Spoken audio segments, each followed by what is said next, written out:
नमस्कार, आप देख रहे हैं वीके न्यूज। मैं हूं सुनील राउत। कोरोना से पूरी दुनिया जूझ रही है।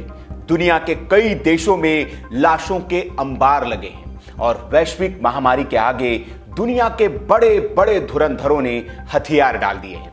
लेकिन भारत की स्थिति इन सब के बीच आंकड़ों में और जमीन दोनों पर काफी अच्छी दिख रही है। यहां सरकार के कड़े कदमों की वजह से कोरोना को काफी हद तक रोक कर रखा गया है। इसकी तारीफ विश्व के कई संगठनों, देशों के प्रमुखों ने की है।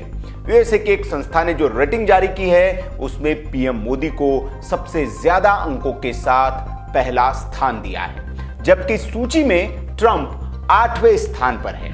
लेकिन हैरान करने वाली बात यह है कि इसके बावजूद भारत सरकार और पीएम मोदी की कुछ लोग और मीडिया का एक धड़ा जमकर आलोचना कर रहा है और भारत की तैयारियों को सवालों के कटघरे में खड़ा कर रहे हैं। ऐसे लोगों को इंग्लैंड के डॉक्टर राजीव मिश्रा को सुनना चाहिए, जो वहीं रहते हैं और काम कर रहे हैं। वे खुद भी कोरोना संक्रमण से जूझ चुके हैं, लेकिन उन्होंने एक वीडियो के जरिए ऐसे लोगों को बेनकाब किया है जो बेवजह भारत की सरकार की आलोचना कर रहे हैं। मेरा नाम डॉक्टर राजीव मिश्रा है।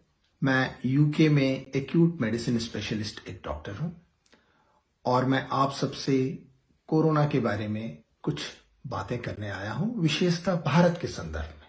बीमारी के सिम्टम, साइन, इलाज, इन सब पर बात करने की बजाय मैं मूलतः उन विषयों पर बात करना चाहूंगा जो आज भारत में कंट्रोवर्सी के केंद्र हैं।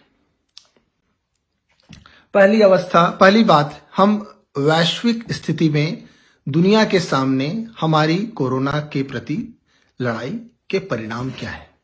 तो दुनिया के दूसरे देशों से यहाँ मेरा कंप्यूटर है और मैं आपसे उनके परिणाम शेयर करना चाहूंगा।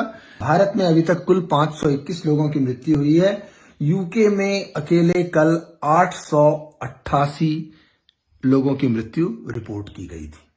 एक और संख्या पर नजर डालना चाहूंगा जो पॉपुलेशन से जुड़ा है। यूएसए में कुल 118 मौतें प्रति 1 मिलियन पॉपुलेशन रिपोर्ट की गई हैं। स्पेन में यह संख्या इसकी 4 गुनी बढ़ी है, 441 प्रति 1 मिलियन पॉपुलेशन। इटली में 384 प्रति 1 मिलियन पॉपुलेशन। फ्रांस में 296 प्रति 1 मिलियन पॉपुलेशन। यूके में 228 प्रति 1 मिलियन पॉपुलेशन। उसके नीचे एक और यूरोप के अन्य देश हैं। बेल्जियम में यह संख्या भयानक है, 490 प्रति 1 मिलियन पॉपुलेशन। तो सिर्फ संख्या की बात नहीं है, यह विषय भी है कि कितनी बड़ी जनसंख्या में इतनी मौतें हुई हैं। और भारत में यह संख्या है, ध्यान से सुने, 0.4 प्रति 1 मिलियन पॉपुलेशन, जहां दूसरे विकसित देशों में 400 से अधिक, बेल्जियम में 490 प्रति 1 मिलियन पॉपुलेशन मौतें हुई हैं। भारत में यह संख्या 0.4 प्रति 1 मिलियन पॉपुलेशन है। आप हमारी देश की कोरोना से लड़ने की जो तैयारी है और जो उसमें सफलता मिली है, इसका अंदाजा इस संख्या से लगा सकते हैं। तो सुना आपने, आंकड़ों में भारत के आगे दुनिया का कोई देश नहीं टिकता। भारत में कोरोना से काफी बेहद कम मौतें हुई है और बहुत अधिक लोगों को ठीक भी किया गया है। अब लोग कह रहे हैं कि टेस्ट ही नहीं हो रहे हैं, इसलिए संख्या कम है। तो इसका जवाब भी डॉक्टर मिश्रा से सुना जाना चाहिए। मूलतः लोग कहते हैं भारत में लोगों की जांच नहीं हो रही। तो आप इस बात को ऐसे देखें, यूके में किन लोगों की जांच हो रही है, मैं अपनी आंख से देख रहा हूं। यूके में किन लोगों की जांच हो रही है और किन की जांच नहीं हो रही है। अगर आपको कोरोना के सिम्टम्स हैं तो आपको साफ कहा गया है कि आपको अस्पताल आने की कोई जरूरत नहीं है और आपकी जांच किए जाने की कोई जरूरत नहीं है। आपको कोरोना हो या ना हो, अगर आपको इसके सिम्टम है तो घर पर बैठें। उसके मुकाबले यहां पर सिर्फ उन्हीं लोगों की जांच हो रही है जो इतने बीमार हैं कि उन्हें अस्पताल में भर्ती करने की जरूरत है। तब यह निर्णय लेने के लिए कि उन्हें कोरोना वार्ड में भर्ती होना है या सामान्य वार्ड में भर्ती होना है, यह निर्णय लेने के लिए उनकी जांच की जा रही है, अन्यथा उनकी जांच नहीं की जा रही है। जो लोग कोरोना पॉजिटिव पाए जाते हैं उनके परिवार की भी जांच नहीं की जा रही है।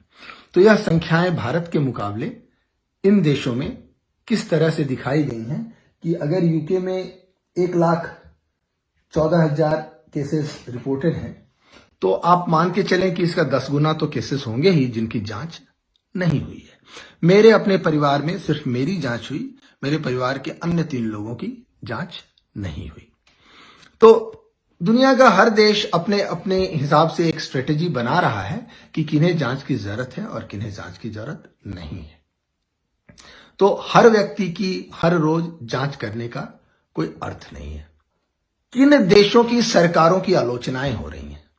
तो हमने कुछ संख्याएं पढ़ी कि यूएस में प्रति 1 मिलियन पॉपुलेशन 118 लोगों की मृत्यु हो रही है।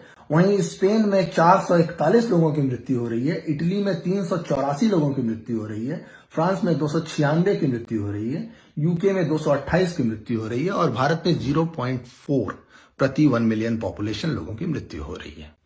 आप हो सकता है कि कोरोना की जांच ना करके कोरोना से ग्रस्त मरीजों का डेटा छिपा लें, लेकिन उससे मरने वालों की संख्या आप नहीं छुपा पाएंगे, क्योंकि मरने वाले तो मरेंगे और उनके डेथ सर्टिफिकेट पे आपको लिखना पड़ेगा। और भारत में जो स्थिति है, जिस तरह से लोगों की जांच की जा रही है और एक भी व्यक्ति अगर पॉजिटिव पाया जा रहा है तो उसके कॉन्टैक्ट्स की जांच की जा रही है। वो जितने लोगों से संपर्क में आया था उन सभी व्यक्तियों की जांच की जा रही है। इसकी बराबरी दुनिया के किसी देश से नहीं की जा सकती। कम से कम यूरोप में कोई भी देश इस तरह की जांच नहीं कर रहा। तो यह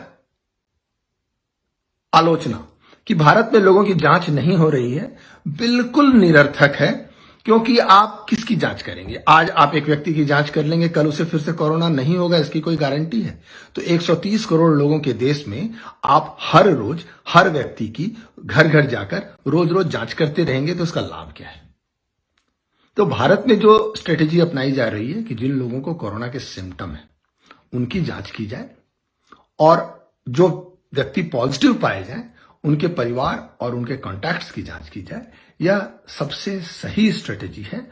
और यह दूसरे देशों में जो कुछ भी किया जा रहा है, पश्चिमी देशों में, उससे बहुत बहुत ज्यादा है। और इसके परिणाम भी मिल रहे हैं कि हम इस महामारी से और इससे लाखों की संख्या में हमारे देश में लोग मरे होते, उससे बचे हुए हैं।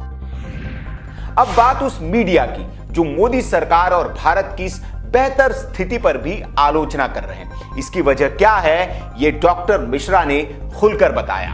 अगर मैं विदेशी मीडिया की मानूं और यहां की रिपोर्ट्स पढ़ूं तो मुझे सबसे ज्यादा क्रिटिसिज्म, सबसे ज्यादा आलोचना भारत की दिखाई पड़ती है। और इसके पीछे एक जलन दिखाई पड़ती है कि भारत में लोग वैसे मर क्यों नहीं रहे हैं जैसे उनकी अपेक्षा थी, जिससे कि वे कह सकें कि भारत एक गरीब, एक पिछड़ा, एक अविकसित देश है। और वे भारत पर उन्होंने जो इतने वर्षों तक भारत का शोषण किया है उसको जस्टिफाई कर सकें कि भारत को हमारी जरूरत थी।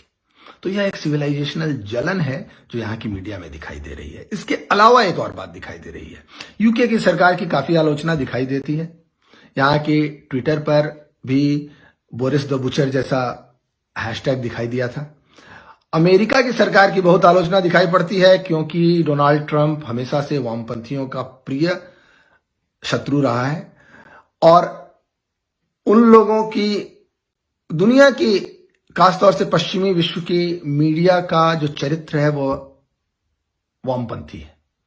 तो जो दक्षिणपंथी उनके शत्रु हैं उनकी खूब आलोचना हो रही है। लेकिन वहीं आप पाएंगे स्पेन, इटली, फ्रांस, जर्मनी, इन देशों की सरकारों की कोई आलोचना नहीं हो रही, क्योंकि वहां उनकी पसंद की सरकारें हैं, वहां वामपंथियों की पसंद की सरकारें हैं। जबकि पूरे यूरोप में इस बीमारी के फैलने का मूल स्रोत जो था वो उत्तरी इटली के फ्लोरेंस शहर से आया, जहां चीनी मूल के बहुत सारे नागरिक काम करते हैं। और वहां के वामपंथी मेयर ने एक अभियान चलाया था बिल्कुल इस महामारी की शुरुआत में, जहां से इस महामारी को बल मिला फरवरी माह की बिल्कुल शुरुआत में, जब उन्होंने हग अ चाइनीज कैंपेन चलाया था, जहां चीन से आए हुए व्यक्तियों की जांच करना तो छोड़िए, उनके गले लग लग कर सेल्फी ली गई और जिससे पूरे इटली में यह बीमारी फैली और वहां से पूरे यूरोप में फैली और वहां से पूरे पश्चिमी विश्व में फैली और भारत में बहुत सारे लोग जो कि इन देशों में अप्रवासी हैं और यहां से भारत गए, भारत में भी यह बीमारी जो फैली है या उन्हीं लोगों से फैली है। लेकिन आप यहां की किसी भी मीडिया में उस वामपंथी मेयर की चर्चा नहीं सुनते हैं और उसकी कोई आलोचना नहीं पाते हैं जिसने लाखों लोगों को मौत के दरवाजे पर खड़ा कर दिया, सिर्फ अपना पॉलिटिकल करेक्टनेस का एक नैरेटिव खड़ा करने के लिए। तो यह वामपंथी चरित्र यहां भी दिखाई दे रहा है, यही वामपंथी चरित्र भारत में भी दिखाई दे रहा है।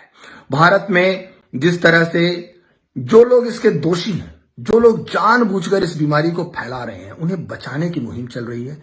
जो लोग अपनी तरफ से उन लोगों से बचाव रख रहे हैं, जो लोगों के वीडियोज आए कि वो सब्जियों पर, फलों पर थूक थूक कर इस बीमारी को फैलाने की कोशिश कर रहे हैं, डॉक्टरों पर थूक रहे हैं, डॉक्टरों पर पत्थर फेंक रहे हैं, उन लोगों की पहचान ही नहीं छुपाने की कोशिश की जा रही है। व्यक्तिगत रूप से जो लोग उनसे बचाव करना चाह रहे हैं, उन लोगों को FIR करके तंग किया जा रहा है, उन लोगों पर हेट स्पीच का और घृणा फैलाने के मुकदमे फैलाए जा रहे हैं। तो आपको बचाव नहीं करने दिया जाएगा, बीमारी को फैलाया जाएगा।